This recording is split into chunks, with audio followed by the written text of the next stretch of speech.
Ty widziałaś tą Ankę z angielskiego? No, a co z nią nie tak?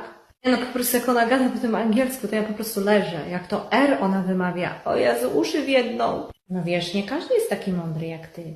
No ba. Ty, idzie ona chyba, tu cicho, już nic nie gadaj. Cześć dziewczyny, co tam plotkujecie? A nic, Aniu, tak o angielskim, jak tam twój progres, okej? Spoko, jakoś się dogadam. Ej, jakiś facet tu idzie. Kto to jest? Excuse me, girls. How can I get to the city center? Center? Taka byłaś mądra, to teraz gadaj. Spoko, dziewczyny, ja to ogarnę. You need to go straight and then turn right, okay? Oh, thank you so much, darling. Have a lovely day. Bye. Bye, bye.